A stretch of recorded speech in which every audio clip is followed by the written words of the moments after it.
Bonsoir à tous et à toutes. Ravi de vous retrouver pour donc ce nouveau mardi de l'Espace des Sciences.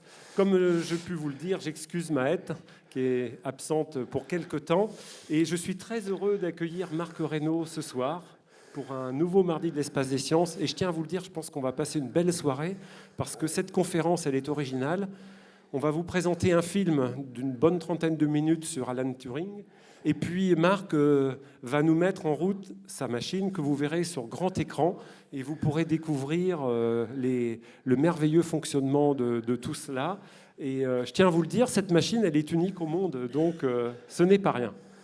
Alors si tu le permets, Marc, avant qu'on démarre, comme on le fait habituellement, je pense qu'il est toujours intéressant de savoir finalement qui est notre invité du mardi soir.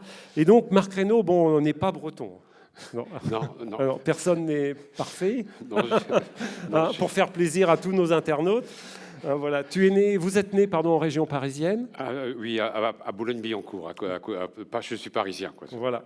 J'ai fait mes études à Paris, donc voilà. Mais cela fait 20 ans que je suis à côté de Rennes. Bon, on vous accepte parmi nous alors. Alors, vos parents étaient biologistes, travaillaient à l'Institut Pasteur puis au CNRS à Paris. Et vous, Marc, dès votre plus jeune âge, vous étiez déjà bricoleur, bidouilleur. Et ça m'a surpris, mais lorsque vous aviez 11 ans, vous avez construit même un canon magnétique. Alors dites-nous ce que c'est et surtout à quoi ça peut bien servir. Voilà. Alors c'est vrai que tout petit, j'ai fait énormément d'appareils électriques. Voilà. Quelquefois, je dis je suis tombé dans l'électricité en étant gamin. Voilà. Alors, il s'est trouvé que une année, mes parents sont partis à un congrès scientifique aux États-Unis. C'est notre grand-mère qui nous a gardés et elle voulait écouter les discours du général de Gaulle. Bon, c'était l'époque.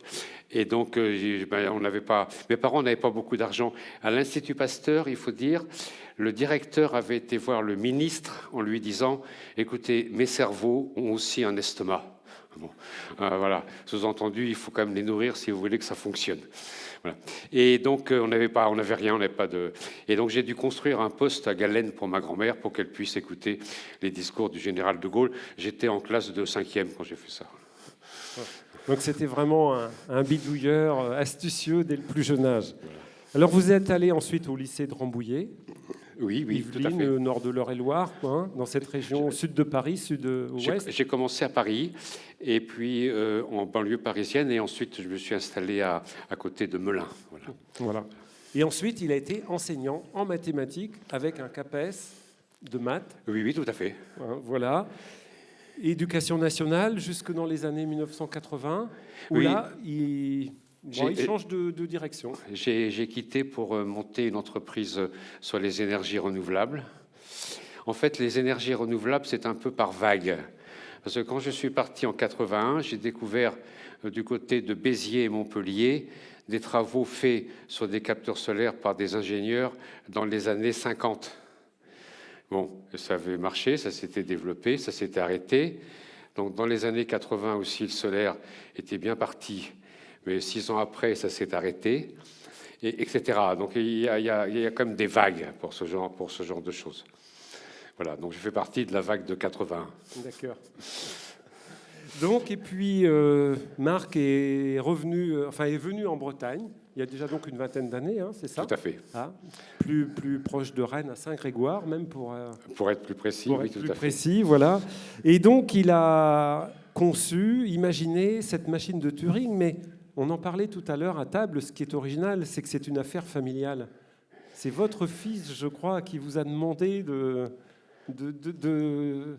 mettre ça en route, quoi. Finalement, de l'imaginer de nouveau. Oui. Alors, ce qu'il y a, c'est que Alan Turing est né en 1912. Donc, en 2012, pour le centenaire de sa naissance, différentes universités ont décidé de construire un prototype qui illustre le concept abstrait imaginé par Alan Turing. Donc, en 2012, plusieurs universités ont construit des prototypes. Il y en a un très beau à l'École normale supérieure de Lyon, en France. Il y en avait aussi aux États-Unis. Mais alors, il s'est trouvé que ces prototypes ont été construits en hommage à Alan Turing. Aucun d'eux n'a été construit pour pouvoir être utilisé. Et en fait, ils n'ont fonctionné que le jour de l'inauguration. Voilà, c'était pas du tout dans l'esprit de les faire fonctionner. Le mien qui est ici, donc je l'ai construit en 2013 et à la demande de mon fils aîné qui m'a dit sur une plage à Noirmoutier, il m'a pas dit papa dessine-moi un mouton comme dit Saint-Exupéry, mais il m'a dit papa fais-moi une machine de Turing. Voilà. Donc vous prenez votre retraite, vous pensez que ça va, ben non pas du tout. Bon le fiston peut vous demander des choses et donc il m'a demandé ça en juillet 2013 et en décembre 2013 je présentais la machine à l'université à Clermont-Ferrand. Donc en fait elle a été construite assez vite. Ouais.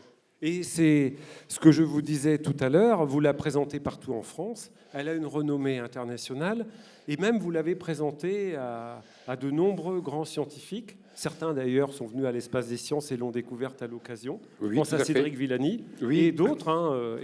Et je le montrerai tout à l'heure. Et oui, moi, j'ai fait travailler des gens de tous les niveaux dessus. J'ai fait travailler sur cette machine des jeunes, 2 fois d'une classe de 3e, de très nombreuses fois des premières terminales et BTS, et d'autres fois au niveau universitaire, jusqu'à l'école polytechnique, donc à des bons niveaux. Voilà. En fait, on va voir ça tout à l'heure. C'est un merveilleux outil pédagogique. Ouais, on va vous montrer tout ça. On va vous le présenter. Alors aussi, Marc, il est impliqué dans la vie locale et est engagé pour la promotion et la diffusion des sciences. Il est vice-président de Rennes en Sciences. Donc, Rennes en Sciences qui est venu avec un petit fascicule, justement, qui présente la machine de Turing, qui était Turing. C'est un petit résumé de la conférence. Si vous souhaitez en savoir plus, il y a notre ami Jean-Pierre Escoffier. Voilà, Jean-Pierre. 2, voilà, vous êtes plusieurs à être présents. 3, voilà.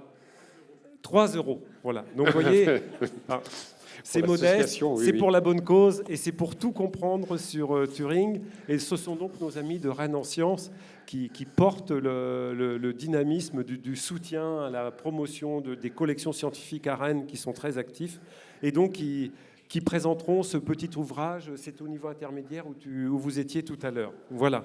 Marc est aussi membre du bureau de notre Espace des Sciences, donc félicitations et très heureux de travailler avec vous. Et puis, il est aussi l'auteur de plusieurs publications. Celle-ci, donc c'est une publication, Marc, vous pouvez peut-être en dire un petit mot, de la PMEP, l'Association des professeurs de mathématiques, de l'enseignement public. De l'enseignement public, tout à fait, qui m'ont demandé il y a quelques années de faire un article sur la machine de Turing qui est là. Et puis, alors, il y a un très beau livre, le beau livre des mathématiques, de Pythagore au fractal, 250 découvertes qui ont changé le monde. Et dedans, il y a une photographie de la machine de Turing, mais celle de Monsieur Reynaud, de Marc, qui est présentée dedans. Alors, elle est là où il y a un petit post-it. Là, si je l'ouvre, tout va partir, là. Mais voilà, vas-y, allez-y. Et donc, on n'est pas peu fiers, quand même, que sa production soit présente dans un grand livre de sciences. Bravo.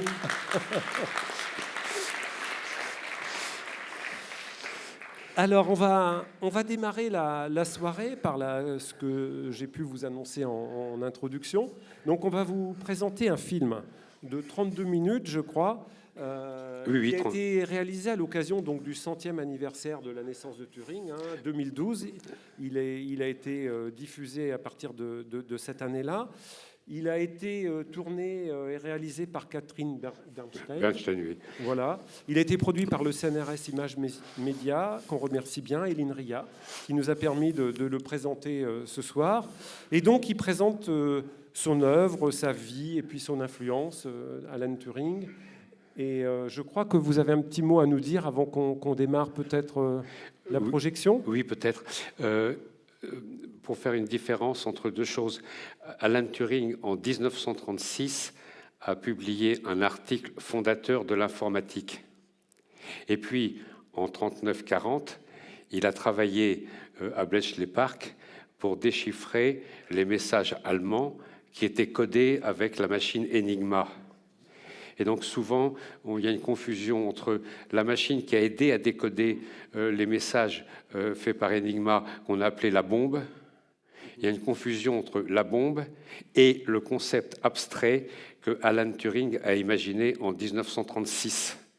Donc, ce dont je vais vous parler ce soir et ce que j'ai amené avec moi, c'est un prototype de ce que Turing avait imaginé en 1936 et donc n'a rien à voir avec le décodage de la machine Enigma. À ceci près, comme d'habitude, c'est jamais simple, à ceci près que les raisonnements que Turing a développés pour concevoir son principe en 1936, ces raisonnements l'ont aidé pour travailler au décodage des messages chiffrés avec Enigma. Voilà. Donc ça, c'est important de bien le retenir. Et puis, vous êtes venu aussi avec un objet assez original, une pomme. Voilà, alors je vous ai amené... Vous pouvez nous la montrer ? Voilà, je vous ai amené la pomme croquée, donc le symbole de Apple, ou la pomme de Blanche-Neige et des 7 nains, n'est-ce pas? Et donc vous allez maintenant voir l'histoire par le film. Voilà. Bonne soirée, et on se retrouve après pour la conférence. Voilà, voilà. Je n'ai pas le bouton pour la... Ah, tu voulais passer quelque non, mais j'ai pas le bouton. Je ferai tout à l'heure. On verra après.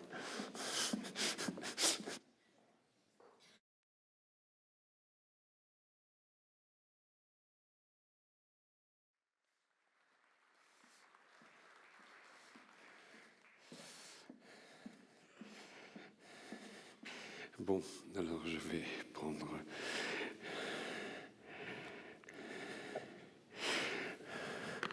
Voilà, alors en 1900, David Hilbert, qui est là, a posé 23 problèmes aux mathématiciens du XXe siècle. Une grande partie de ces problèmes ne sont toujours pas résolus. Et l'un des problèmes était: peut-on trouver une méthode effectivement calculable pour décider, ça s'appelle le problème de la décision, pour décider si une proposition mathématique est valide ou non.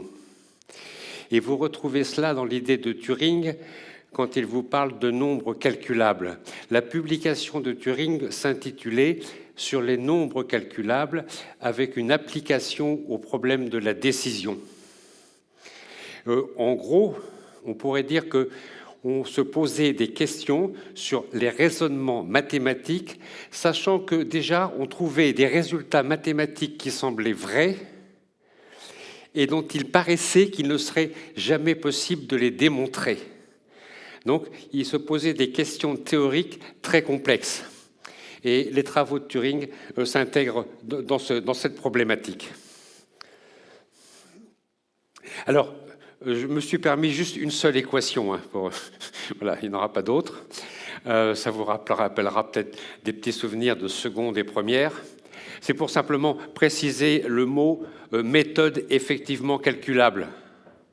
Vous avez appris, vous êtes un peu ancien, mais en seconde ou première, que l'équation qu'on appelle du second degré, dans laquelle il y a des x2, aux élèves, on leur fait calculer ce qu'on appelle un discriminant qu'ils appellent delta.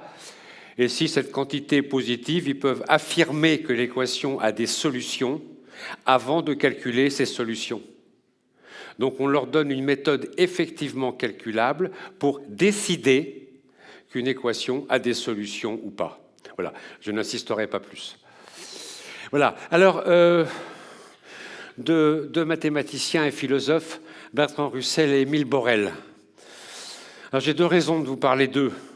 Alors, déjà la première, c'est Bertrand Russell a écrit « Les mathématiques sont la seule science où l'on ne sait jamais de quoi l'on parle, ni si ce que l'on dit est vrai ».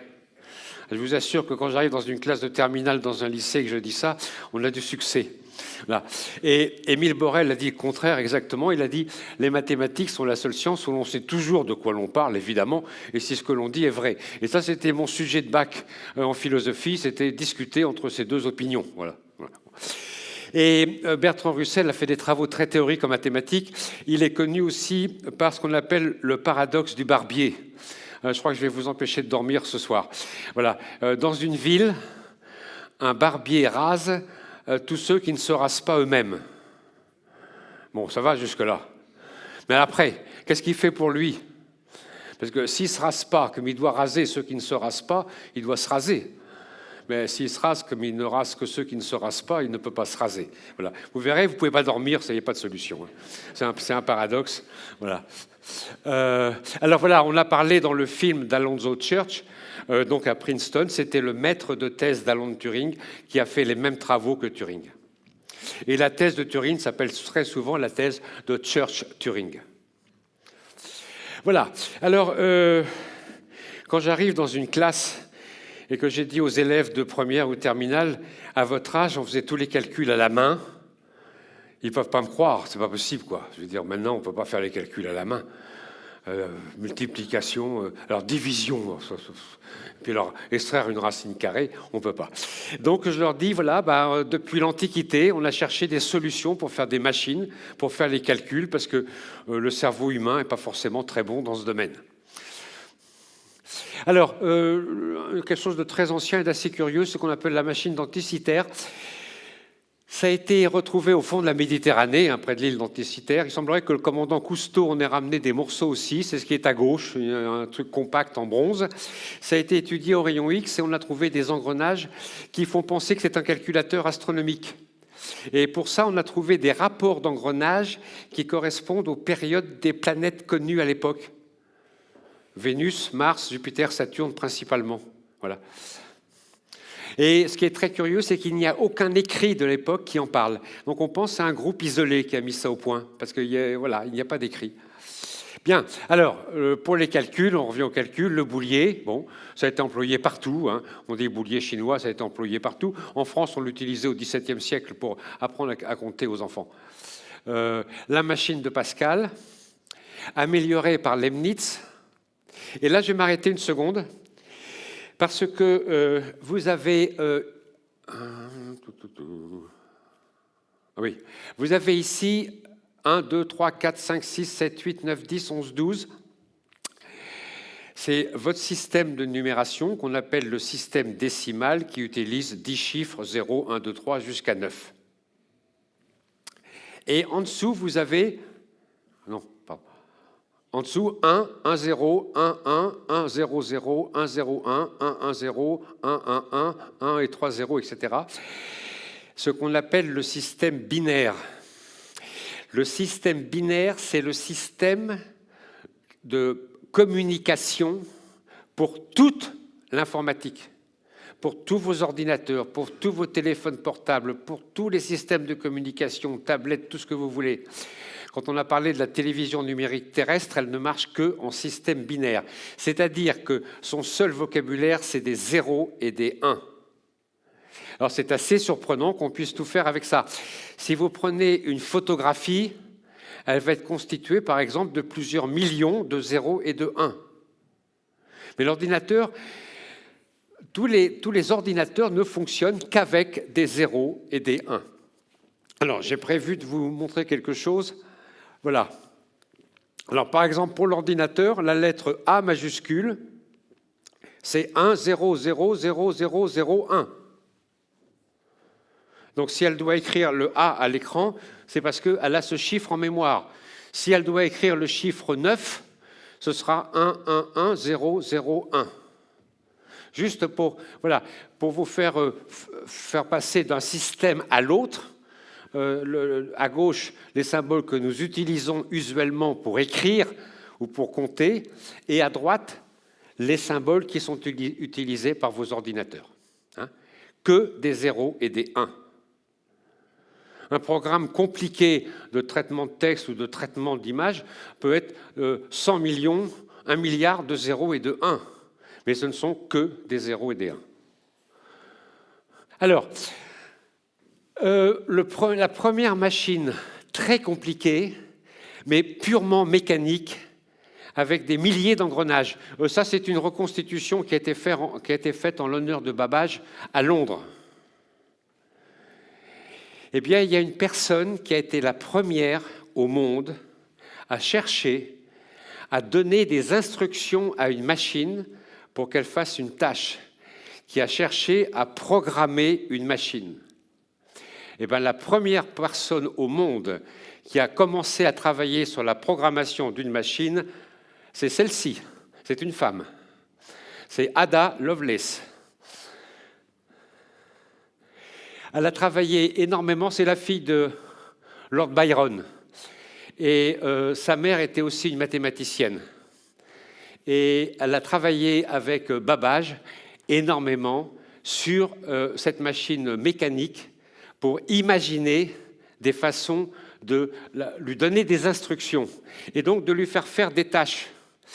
Et à partir de là, on a l'ouverture sur le champ de l'intelligence artificielle, c'est-à-dire donner des instructions à une machine qui va faire des tâches, qui est un début d'activité, si vous voulez, d'intelligence. Voilà. Alors, ensuite de ça, pour ce qui est du calcul, ça, c'était la première machine réellement utilisable pour faire des calculs tous les jours. Voilà. On trouvait ça dans les magasins, à la sortie du magasin. Il y a une petite curiosité. Non, pardon. Ah oui, voilà. Il y a une petite curiosité, c'est qu'on dit que cette machine avait des roues dentées à nombre de dents variables. En fait, quand vous appuyez sur un chiffre, si vous appuyez sur le 3, sur cette roue, il y a 3 dents qui vont sortir. Et quand ensuite vous allez tourner la manivelle qui est à droite d'un tour, cette roue va faire un tour. Si vous avez sorti 3 dents, elle va pousser de 3 crans le totalisateur qui est en bas. Alors, il s'est trouvé que j'en ai trouvé une dans une brocante, qu'une dame de Rennes très gentille m'en a donné une, et qu'une secrétaire de direction d'un lycée m'en a donné une 3e. Alors, avec les 3, j'en ai réparé une qui marche très bien, et puis j'ai pu démonter les autres. J'en ai donné une à la fac des sciences, et l'autre, j'ai pu la démonter pour voir vraiment comment ça fonctionnait. On passe à la suite. Alors, les calculateurs des années 30, et on arrive, voilà, à la machine de Turing.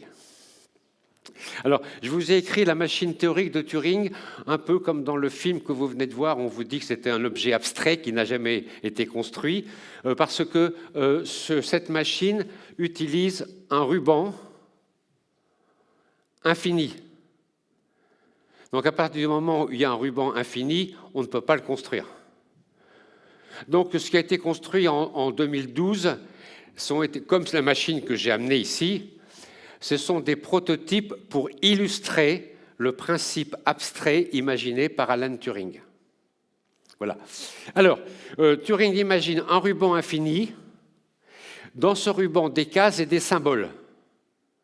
Bon, dans le film que vous venez de voir, il y avait écrit « stupide ». On va voir que quelque part, c'était tout à fait bien trouvé. Ici, j'ai utilisé des cases que j'ai appelées des cases blanches, il n'y a rien, et des 1 et des 0. Parce que c'est à peu près les exemples que donne Alan Turing. Voilà. C'est plutôt non 0 et 1, il n'y a rien 0 et 1. Et donc là, j'ai appelé blanc 0 et 1. Alors, un ruban infini, des cases et des symboles dans les cases. Donc là, j'ai pris ce qui se fait usuellement, c'est-à-dire, comme tous vos ordinateurs, uniquement des 0 et des 1. Voilà. Et puis alors, il y a au-dessus de ça une tête de lecture-écriture qui peut lire le symbole qui est écrit dans la case en dessous, qui peut éventuellement en écrire un autre, qui peut se déplacer d'une case à gauche et d'une case à droite. Voilà à peu près la machine de Turing. Il reste à dire qu'il y a ce qu'on appelle une gestion des états, et c'est-à-dire, comme dit Turing, selon son état, elle ne va pas se comporter de la même façon. Et alors, ceux qui travaillent sur la machine de Turing utilisent ce qu'on appelle des tables de transition, comme c'est ici. Voilà. Alors, ça va vous expliquer exactement comment ça fonctionne. Ici, les états 1, 2, 3. Et ce que nous dit Turing très précisément, c'est que ce que doit faire la machine dépend de l'état dans lequel elle est et du résultat de la lecture. Alors ici, dans les cases, elle peut lire un blanc, un 0 ou un 1. Donc les possibilités, blanc 0, 1, blanc 0, 1, blanc 0, 1. Voilà. Voilà, voilà. Alors qu'est-ce qu'elle peut faire? C'est très très simple, c'est très court. Ce qu'elle peut faire, ça va être soit écrire, se déplacer ou changer d'état. Par exemple, ici, vous voyez qu'à l'état 1, si elle lit un 1, elle peut écrire 0. Elle peut se déplacer d'une case à droite et, par exemple, elle peut passer à l'état 2. Voilà.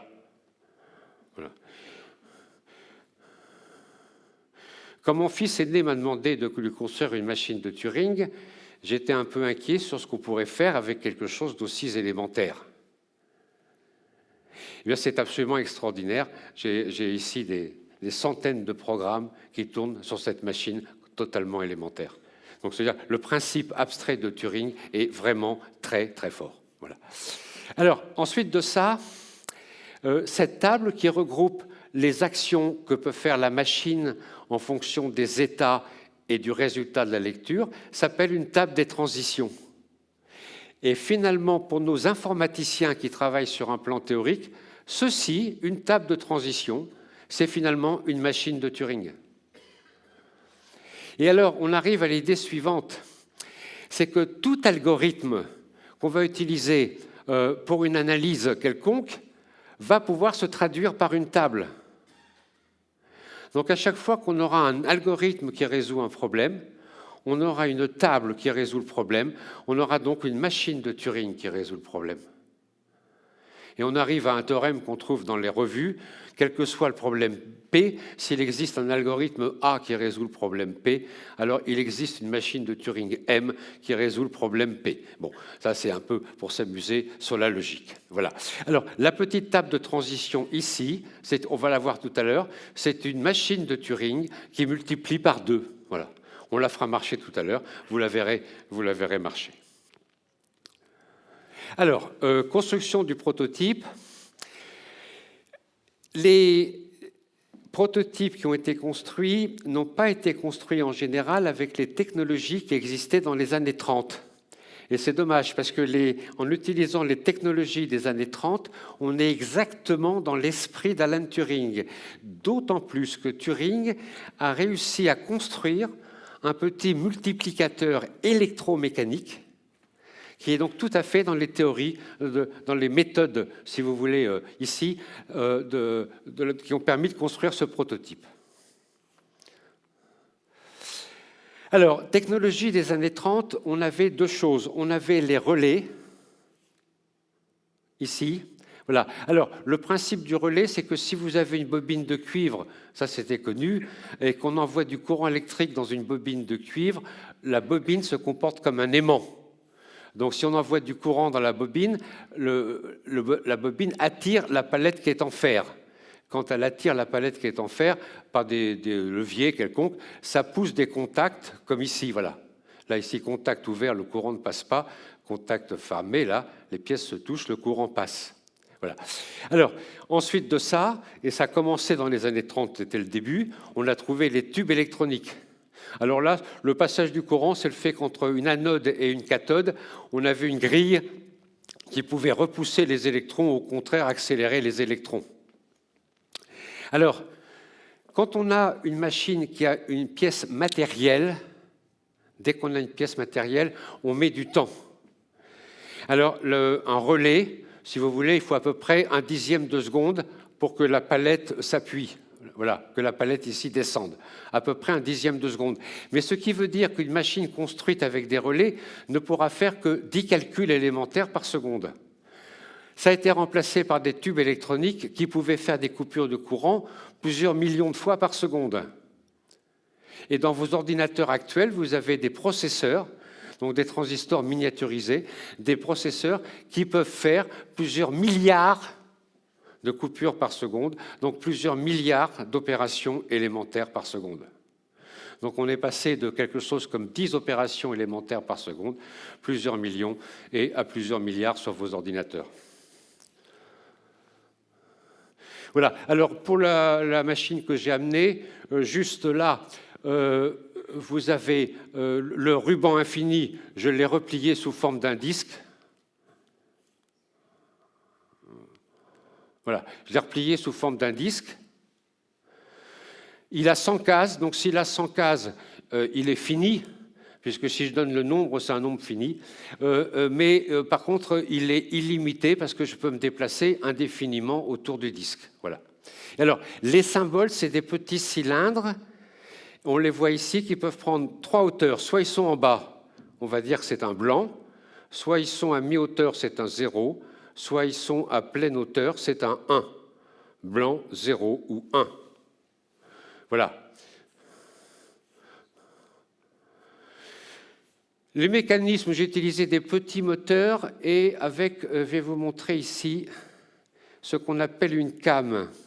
Parce que je voulais que les moteurs tournent et fassent descendre une crémaillère pour pousser mes petits cylindres, en fait, soit de 7 mm, soit de 14 mm. Ça n'a pas été marché tout de suite, il a fallu le refaire pas mal de fois avant que ça fonctionne.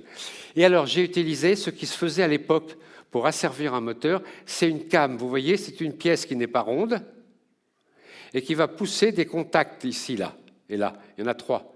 Ça, c'est le contact d'arrêt. Si elle tourne et qu'elle arrive ici, c'est pour se déplacer sur 7 mm et elle revient en arrière. Et si on veut qu'elle se déplace sur 14 mm, elle va attendre d'avoir fait tout ça, d'arriver ici, et elle revient en arrière.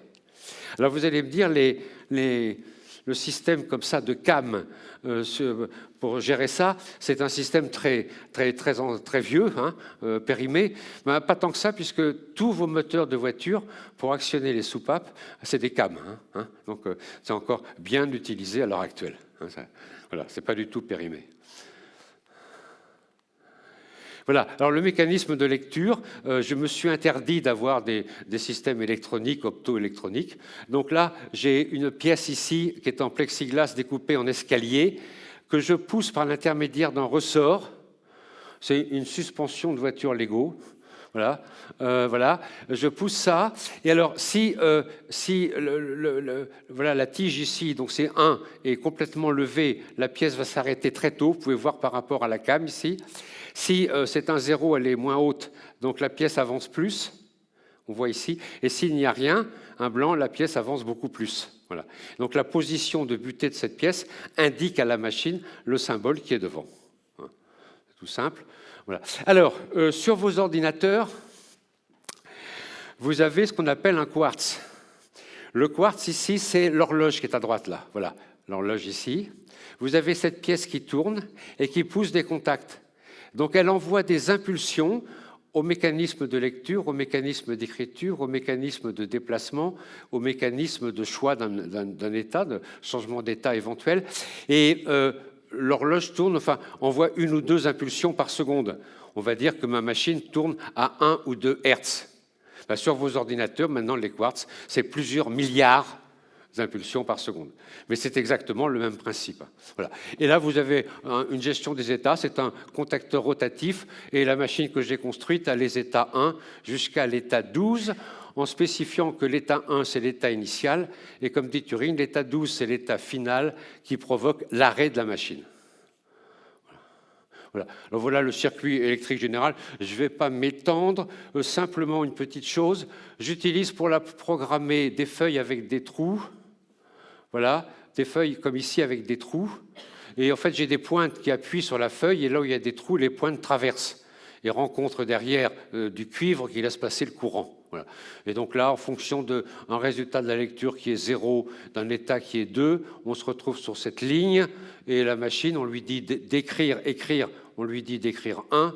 Déplacement, on lui dit de se déplacer à gauche. Nouvel état, on lui dit de passer à l'état 3. Voilà. Voilà. Alors, on va faire marcher la machine, ce sera le plus clair. Alors voilà un problème très compliqué. Voilà, voilà, j'ai une suite de 0 et de 1. Enfin, je vais essayer de... Pas beaucoup de piles. Voilà.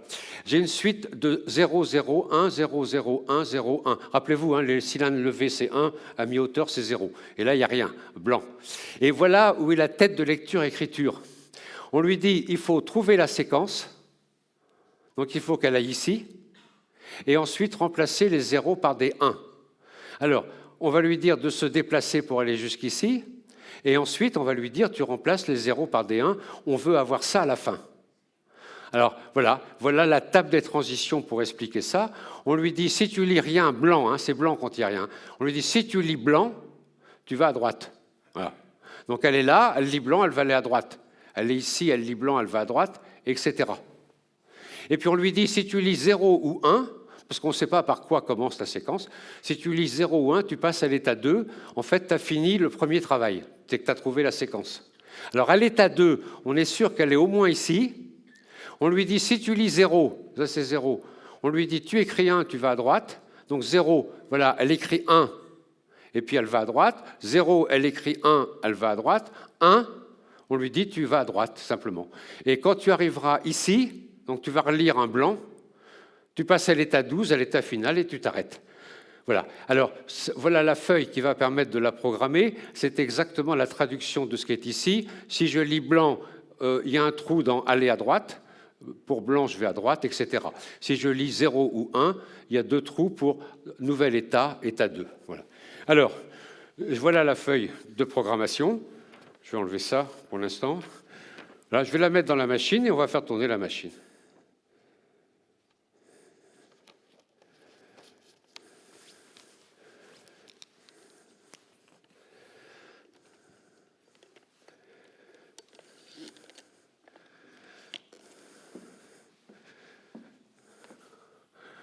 Voilà, alors je vais mettre une série de 0 et de 1 à droite de la tête de lecture, en par exemple 1, 0, 1, 0, 1. Voilà. Le programme est en place, j'ai un bouton de mise en route. La machine est à l'état 1, vous verrez les états tourner ici, je la lance. Voilà.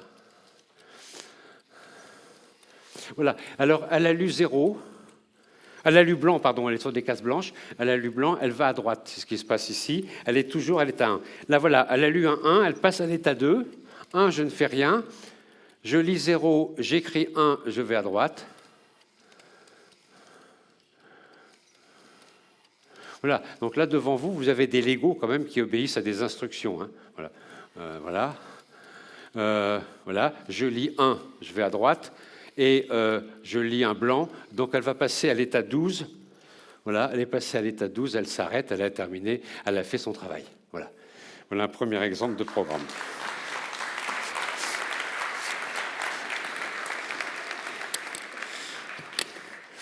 Il y a eu quelques heures de travail avant que ça marche. Hein. Alors, au deuxième exemple, on va lui faire une multiplication par 2. Voilà.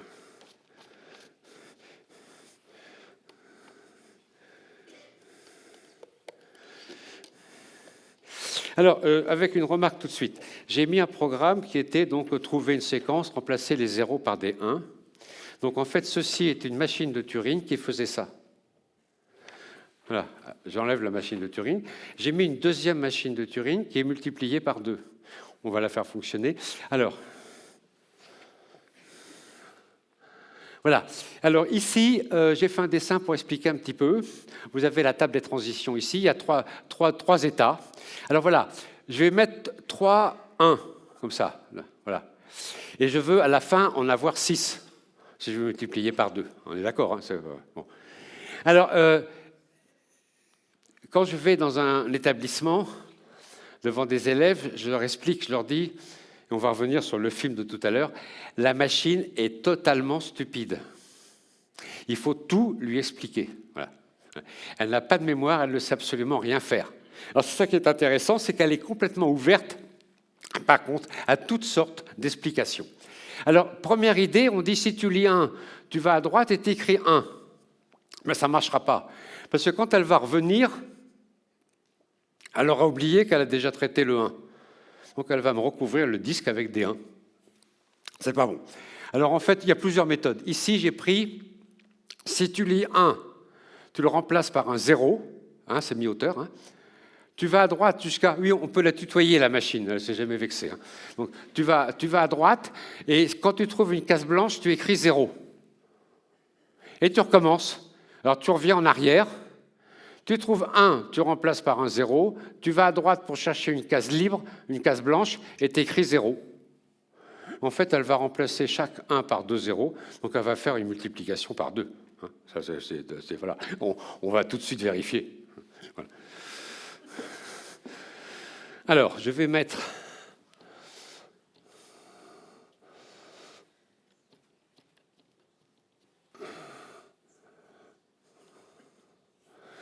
Voilà, je vous ai mis 3, 1. Donc là, j'ai un bouton un peu spécial, c'est pour la remettre à l'état initial, l'état de démarrage. et je la lance. Voilà. Alors, elle lit 1. Ah non, excusez-moi, là c'est raté. J'arrête tout de suite. J'ai mal placé le truc. Voilà. Autant pour moi, puisque c'était qu'il fallait que la séquence soit à gauche de la tête et pas à droite. Donc c'est réparé. Et donc je la remets en marche. Voilà. Alors, elle lit 1. Elle met 0. Elle va à droite, elle écrit 0. Et donc elle a remplacé le premier 1 par 2 0. Voilà. Et elle va faire ça pour chacun des 1.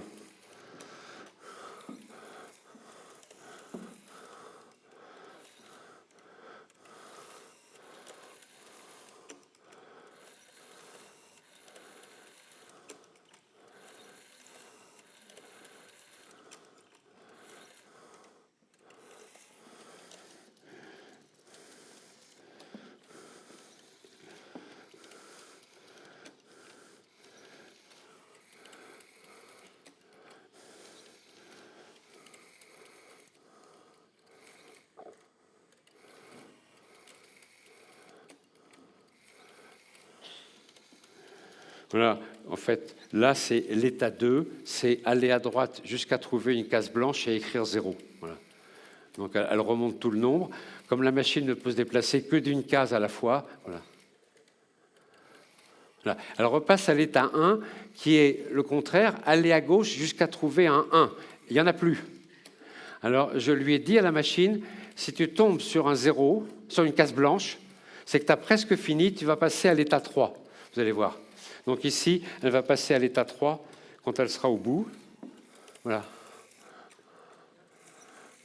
Voilà. Alors à l'état 3, c'est très simple, c'est si tu lis 0, tu écris 1 et tu vas à droite. Regardez bien. Si tu lis 0, tu écris 1 et tu vas à droite. Voilà. Voilà. Et là, vous avez des Legos qui font une multiplication. Voilà. Parce que si je lui fais recommencer, elle aura multipliera par 4. Si je fais recommencer, elle aura multiplié par 8. Hein. Après, on fait ce qu'on veut. Hein. Voilà.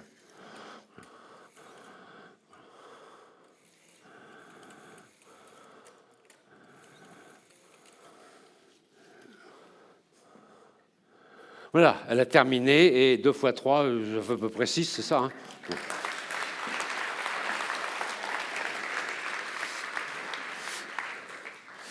Voilà, alors, j'ai pris 2 exemples très très simples, on n'a pas l'intention de vous faire des mathématiques ce soir, mais je vais vous donner un aperçu quand même de ce qu'elle peut faire. Hein. Conjecture de Syracuse ou conjecture de Collatz, bon, c'est un résultat mathématique sur des suites numériques qui n'est pas démontré à l'heure actuelle. Voilà, ma petite machine qui est là peut vérifier la conjecture de Syracuse. Un deuxième exemple, ça c'est un truc un peu plus théorique, c'est grâce à Cantor qu'on a pu faire étudier un peu les ensembles infinis. Et là, vous avez... Voilà. Voilà. Là, vous avez qu'on appelle en mathématiques les entiers naturels 0, 1, 2, 3, 4, 5, 6, 7, 8. Les entiers, quoi. Voilà.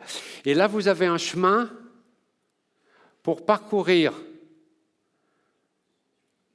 tous les points du plan de coordonnées entières et positives, et donc associer à chaque entier naturel un point et un seul du plan. Donc une bijection entre les entiers naturels et les points du plan. Et les points du plan, si vous prenez le point par exemple 3, 4 et 4, de coordonnées 3 et 4, c'est le rationnel 3/4. Donc une bijection entre les entiers naturels et les rationnels. C'était un truc très compliqué. La petite machine qui est là fait ça très bien. Voilà. Voilà. La suite de Fibonacci, je l'ai mise parce que Turing a étudié en morphogénèse la suite de Fibonacci. C'est une suite particulière qui peut représenter dans certains cas sur des plantes la distribution d'écailles sur une pomme de pin, de pétales sur une fleur de tournesol, etc. Ça se répartit selon des suites de Fibonacci. Cette petite machine est tout à fait capable de faire ça. Bon, je passe sur ça, c'est pas intéressant. Alors maintenant, à quoi sert cette machine? Voilà. À quoi sert cette machine? C'est là que je voudrais passer un petit peu de temps, un tout petit peu. Alors, je vais dans des lycées ou des universités faire travailler les élèves et les étudiants. Alors, ça se passe comme ça. 1. J'explique comment on programme la machine. Voilà. Et en fait, l'aspect un peu ludique de la machine fait que j'obtiens tout de suite une attention totale de tout le monde. Voilà, ça c'est hyper facile, ça va tout seul. Alors ensuite de ça, je leur distribue des feuilles, des listes d'algorithmes à résoudre. Et je leur dis, vous choisissez ce que vous voulez. Ensuite de ça, recherche, voilà. Quelquefois, leurs professeurs les aident, hein, les professeurs qui m'ont invité, voilà. Donc là, tout le monde cherche, à partir des listes d'algorithmes, comment on va pouvoir les résoudre. Quand ils ont trouvé une idée, ils vont percer les feuilles de programmation. Ce sont ces feuilles, et je leur donne la machine pour faire les trous. Voilà. Il a fallu la faire parce qu'il faut faire des trous au milieu, et les machines du commerce ont fait des trous qu'au bord. Voilà. Alors, ensuite de ça, quand ils ont percé, il faut mettre les feuilles dans la machine, comme je l'ai fait ici. Alors, à gauche, c'était au lycée Victor Ellenbach, c'est la télévision Télé-Rennes là, qui est venue filmer le cours et qui a passé le reportage le soir. Voilà. Là. Alors ensuite de ça, il faut saisir, comme je l'ai fait tout à l'heure, les données sur le disque. Voilà. Et ensuite, voilà. Alors là, c'est l'angoisse. Est-ce que ça va marcher ? Eh bien, je vous assure que la petite machine de Turing est un extraordinaire outil pédagogique.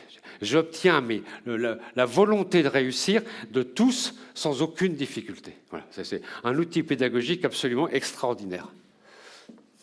Bon, là, je vais vous montrer quelques endroits où j'ai sévi. Alors, par exemple, ici, à Vannes, là, ils m'en avaient mis 200. Voilà, première et terminale et BTS, là.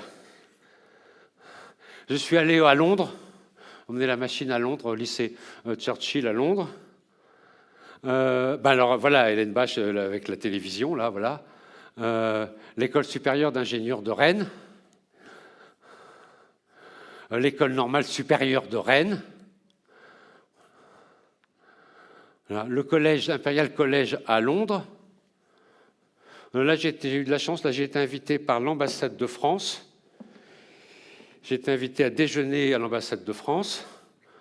J'ai déjeuné à la table de l'ambassadeur. À côté de moi, il y avait Thomas Pesquet.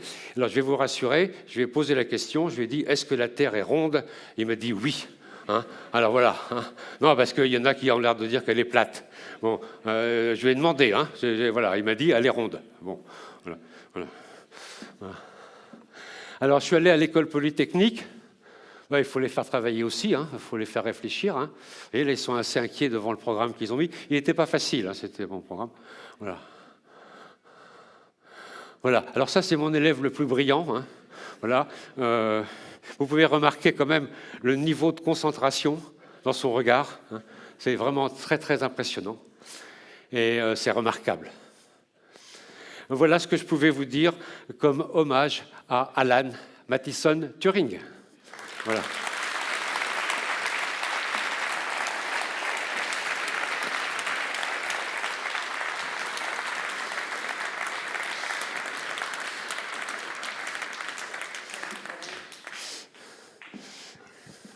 Bravo Marc. Bon, écoutez, il y a la séance traditionnelle des questions. Si vous avez des questions à poser à Marc Reynaud, la parole est à vous. Alors, c'est Camille, non ? Non. Oui, donc OK.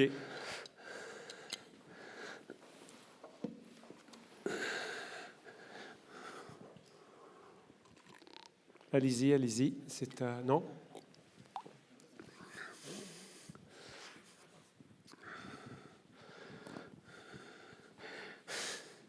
Oui. Bonjour. Bonjour. Il y a un truc qui m'échappe là, c'est... qui m'échappe, ouais. Vous dites c'est binaire, donc c'est binaire, c'est 0 ou 1. Mais en fait, il y a 3 états. Il y a le blanc, et le blanc, c'est une information aussi. Oui, tout à fait. Alors, non, dans vos ordinateurs, quand le disque dur est formaté, ça veut dire que votre tête de lecture fait des sauts toujours les mêmes. Par exemple, si c'est formaté en 32 bits, la tête de lecture fait des sauts de 32 bits. Ce qui fait que je n'ai pas besoin d'avoir de séparateur entre deux nombres, parce qu'ils sont inscrits toujours dans ces cases. Mais la machine de Turing qui ne se déplace que d'une case à droite ou que d'une case à gauche, il nous faut un séparateur pour écrire deux nombres. Par exemple, 1, 0, blanc, et puis 1, 1. On est obligé. Alors, allez, en effet, aller quelque part en base 3. Tout à fait. Écoutez, oui, voilà. André? Oui, merci pour cette conférence. Jusqu'à quel niveau de résolution d'équation est-elle capable de résoudre deuxième, troisième degré, voire plus peut-être? Non.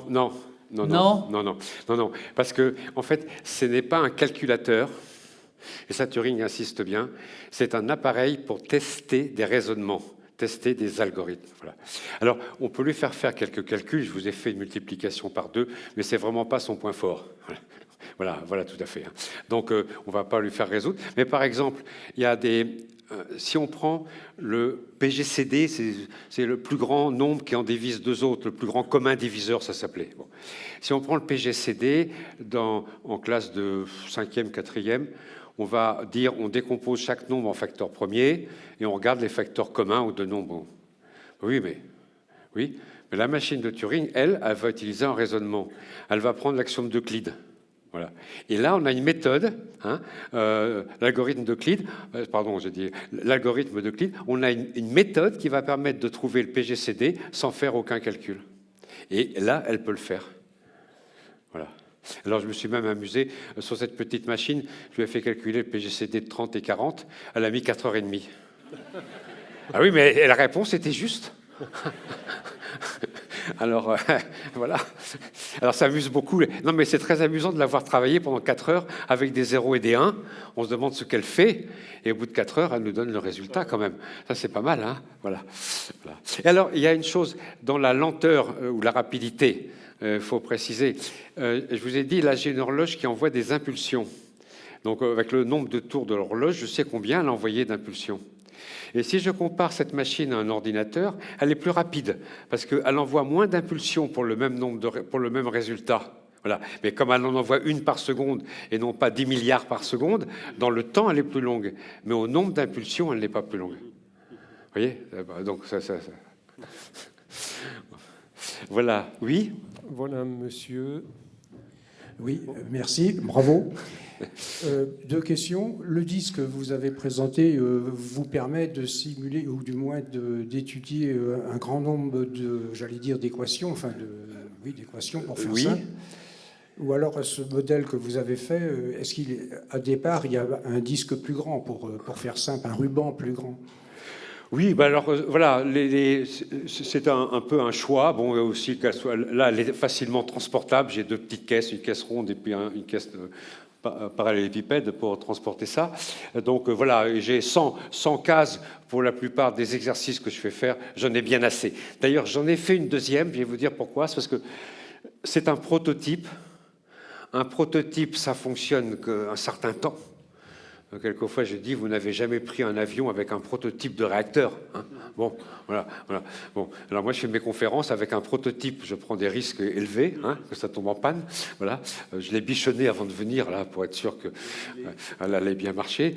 Mais donc, j'en ai fait une deuxième en me disant, dans les universités et dans les lycées, une deuxième, ça m'assure que si celle-là me tombe en panne, bon, j'en ai une autre qui marche. Mais la deuxième, j'ai fait un disque un peu plus petit parce que je n'ai jamais rempli ce disque.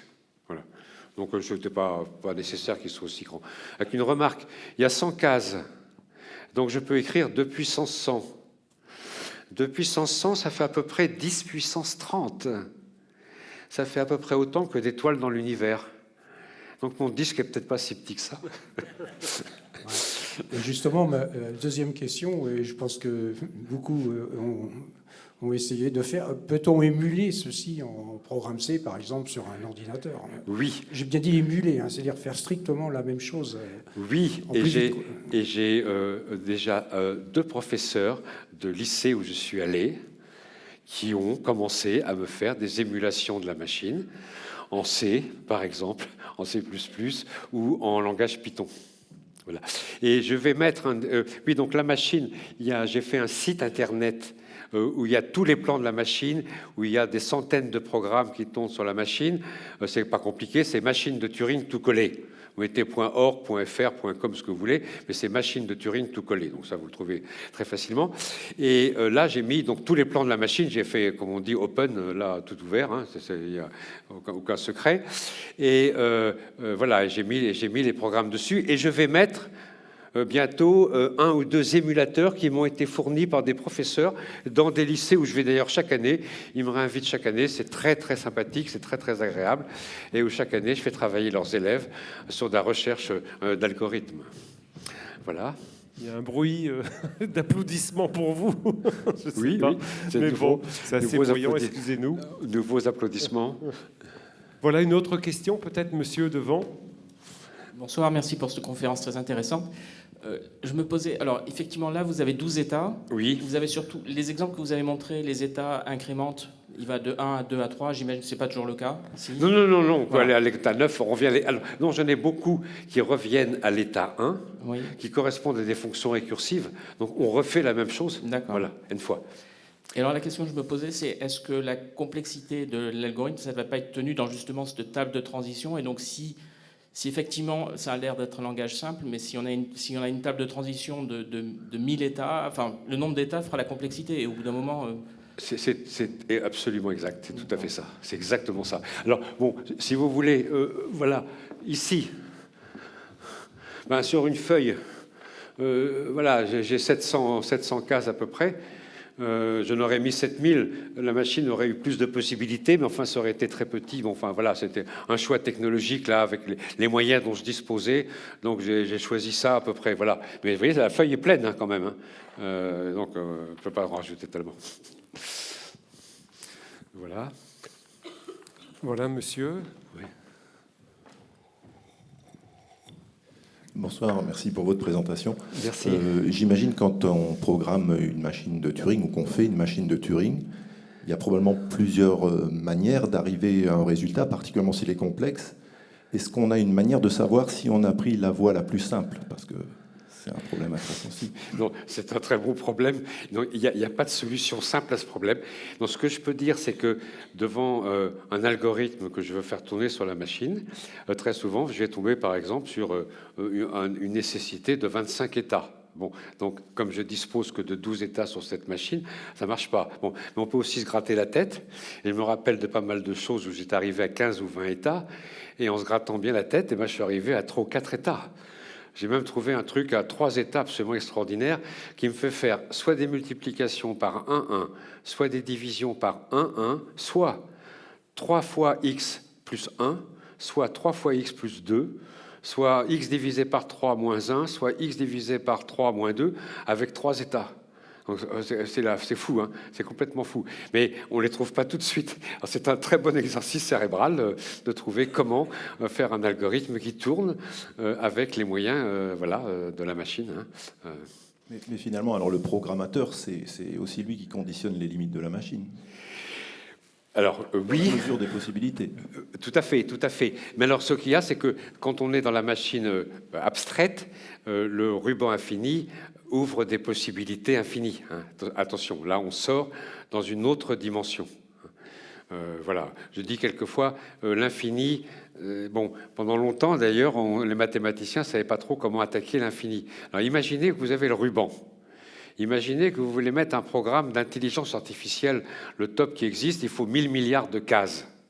Bon. Si le ruban est infini, vous pouvez mettre un programme de 1000 milliards de cases. Mais si le ruban est infini, vous pouvez mettre un programme de 1000 milliards de cases et un deuxième programme de 1000 milliards de cases. Mais pire que ça, si le ruban est infini, vous pouvez mettre une infinité de programmes de 1000 milliards de cases. Voilà. Attention, hein, l'infini fait peur. Hein, voilà.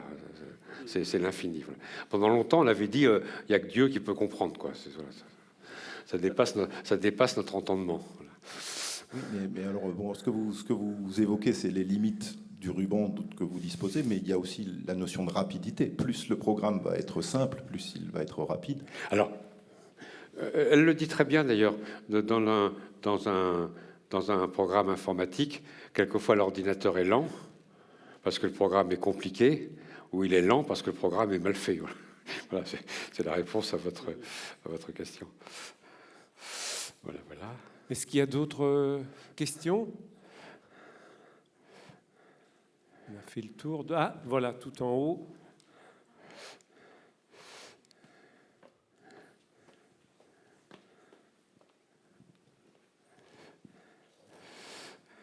Juste une question par rapport à la partie, donc le film où il a été évoqué la partie décryptage de Enigma. Oui. Je n'ai pas bien suivi si la machine a été utilisée à cet effet-là ou pas, et si c'est le cas, jusqu'à quel niveau peut-elle aller dans le cadre d'un décryptage très complexe aujourd'hui? Oui. Alors non, votre question c'est très bien.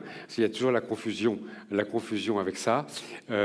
Ce n'est pas dans le film, ils emploient le mot un ordinateur avant l'heure en vous montrant une machine avec plein de rotors qui tournent. Cette machine avec plein de rotors qui tournent n'est pas du tout un ordinateur. C'est une machine purement mécanique avec plein de rotors pour tester très vite un grand nombre de combinaisons. On voit bien les rotors qui tournent plus ou moins vite. Voilà. Alors, ça n'a rien à voir avec la machine imaginée par Turing en 1936. Et cette bombe, soi-disant, elle n'est pas appelée bombe parce qu'elle fait tic-tac, comme ils disent dans le film. La première bombe, ça s'appelait Bomba. Elle a été faite par des Polonais en 1936. La machine Enigma, depuis les années 20, est en vente libre comme une machine à écrire. On achète une machine Enigma dans un service pour correspondre d'une façon cryptée. Voilà, c'est vendu comme ça. Ça se vend comme on veut. Ce qu'il y a, c'est que avec le temps, et notamment pour l'armée, les Allemands ont complexité la machine Enigma. Ils l'ont complexifié, la machine Enigma. Alors, les Polonais avaient réussi à décrypter les messages faits avec Enigma en 1938. Ça marchait encore. Et puis les Allemands ont complexifié, et là, ça ne marchait plus. Voilà. Alors, ils avaient pour ça construit une machine avec des rotors, la Bomba, qui permettait de les aider pour décrypter les messages. Alors, c'est ensuite un Français, Gustave Bertrand, qui dirigeait les services secrets français, qui a réussi à réunir les compétences des Polonais, les compétences des Français et les compétences des Anglais dans un ensemble qu'il a appelé XYZ, X pour Paris, Y pour Londres et Z pour Varsovie, pour essayer d'attaquer en 1939 le nouveau modèle d'Enigma utilisé par la marine allemande que l'on n'arrivait plus à décrypter. Alors, tout ce monde s'est retrouvé donc à Bletchley Park, au nord de Londres, dans la Hutte 8 notamment, et là, Turing les a rejoints, et ils ont amélioré cette bombe polonaise. Cette machine polonaise, ils l'ont améliorée, et en fait, ils l'ont énormément développée pour les aider, si vous voulez, pour passer de 10 puissance 17 possibilités à un nombre bien plus réduit de possibilités. Avec l'analyse logique de différentes personnes, dont Alan Turing, qui par réflexion logique pouvaient permettre aussi de diminuer le nombre de possibilités. Voilà en gros. Bien. Est-ce que vous n'avez plus de questions? Écoutez, Marc. Je voudrais juste dire un dernier, pardon. Voilà. Oui. Oui, bonjour. Alors, juste pour finir, c'est peut-être une note un petit peu plus rigolote. Je voulais savoir, est-ce que votre machine est déjà tombée en panne? Vous êtes en conférence ou autre et elle tombe en panne? Elle m'a trahi une fois un élève qui avait fait un programme qui était juste et la machine a répondu non. Bon, alors j'ai dit à l'élève qu'il avait bon, que c'était là. Bon. En fait, j'ai des petits fils électriques, des petits fils, ça bouge et ça finit par casser. Voilà. Bon, des choses comme ça. C'est arrivé quelques fois, mais pas beaucoup. Mais c'est arrivé quelques fois. Voilà, c'est quand vous avez des tout petits fils, des secousses, et ça remue, puis ça finit par se casser. Il y a des dominos, la vis, quand vous la serrez, elle, en quelque sorte, elle scie le fil. On ne s'en rend pas compte. C'était le pire, un fil qui rentre dans le domino, donc tout paraissait bien, et en fait, il n'y avait pas contact, donc le courant ne passait pas. Mais de l'extérieur, c'était parfait. J'ai mis plus de temps à trouver la panne ici. Mais combien d'heures ça a pris quand même pour monter une machine? Alors, je l'ai faite en 4 mois et demi, mais j'ai travaillé à plein temps. Parce que alors, vous avez un modèle qui fonctionne, mais j'ai fait des quantités de pièces qui étaient des erreurs. Voilà, donc qui ont fini à la poubelle, si vous voulez. Bon, d'ailleurs, j'ai commencé par faire un ruban en ligne droite. Et c'est au bout d'un mois, d'ailleurs. Au bout d'un mois, j'ai dit non, là, on va jamais arriver à quelque chose qui sera transportable, qui va fonctionner. Ça prend des heures à se déplacer, c'est flou, enfin bon, tout ça. Et c'est là que j'ai eu l'idée de replier. Je me suis permis, je suis le seul à avoir fait ça, je me suis permis de replier le ruban de Turing sous forme d'un disque. Voilà. Alors, voilà le résultat. Juste une remarque comme ça. Le disque fait 1 mètre de diamètre. Je voulais mettre 100 petits cylindres espacés de 1 cm. Et alors là, ça m'amuse beaucoup dans les classes quand je dis, là, j'ai un disque de 1 mètre de circonférence, quel est le diamètre? Parce que les élèves, nos jeunes, dans un cours de maths, dans le contexte d'un cours de maths, ils savent très bien que pour trouver le diamètre, on divise par pi. Mais dans le contexte d'un cours de maths. Mais si on n'est pas en cours de maths, ils n'y pensent pas du tout. Mais ils n'y pensent pas du tout. Il n'y en a pas un qui va me dire on divise par pi. Ce n'est pas un cours de maths. Donc on a l'esprit tout à fait différent. Alors je leur explique qu'il faut diviser par pi pour avoir le diamètre du... Alors après, je leur dis oui, mais diviser par pi, pi c'est 3, 14, 15, 9. Il y a une infinité de décimales. Alors moi, je n'ai pas mon diamètre. Alors comment je vais faire? Voilà. Et alors, je dis ça parce que c'est pour leur montrer que, en fait, quand on est bloqué par un problème, il faut savoir changer de cadre d'analyse. Voilà. Et alors, je n'ai pas, si vous voulez, de machine-outil à commande numérique qui m'aurait fait ça, comme ça, les yeux fermés. Hein. Bon, c'est des petits outils de bricoleur. Donc, voilà. Alors, pour faire mon disque, avoir mes 100 graduations équidistantes autour du disque, et comme, en fait, on ne l'a pas vu, mais ce qui fait tourner le disque, c'est un engrenage qui engraine sur mes petits cylindres, là. Donc, s'ils ne sont pas à égale distance, ça va bloquer. Donc, il faut que, même en faisant tout le tour, ce soit partout à la même distance. Vous ne pouvez pas espérer, en mettant 1 centimètre comme ça, qu'à la fin, il reste 1 centimètre. Ça, c'est pas là. Ça, c'est pas possible. Ça ne marche pas, ça. Alors, l'astuce était la suivante, c'était de faire un disque qui fait 1 mètre plus 1 ou 2 millimètres de circonférence, 1 mètre plus epsilon, on dit en maths, hein, pour les matheux. Voilà. Et puis, j'ai trouvé un truc génial, c'est un mètre de couturière. Voilà. Et un mètre de couturière a un défaut qui, là, était une qualité extraordinaire. Si vous tirez fort dessus, il s'allonge un peu. Voilà. Oui. Et alors, j'ai mis autour et j'ai tiré fort et j'ai fait correspondre le 0 et le 100 et j'ai eu mes 100 graduations équidistantes. Voilà. C'est l'ingéniosité, bravo. Voilà. Juste un mot, ceux qui voudront, vous pourrez venir voir la machine de près. Je vais mettre un programme dedans, vous la verrez tourner. Sinon, les autres, il y a aussi dans le hall la vente de la petite revue. Là, j'ai quelques collègues, là, Jean-Pierre et Jean-Paul, là, qui vont... Voilà, c'est 3 €, hein. C'est pour l'association, hein, là, sur la machine de Turing. Voilà. Donc, voilà. Merci beaucoup, Marc. Voilà. C'était vraiment formidable.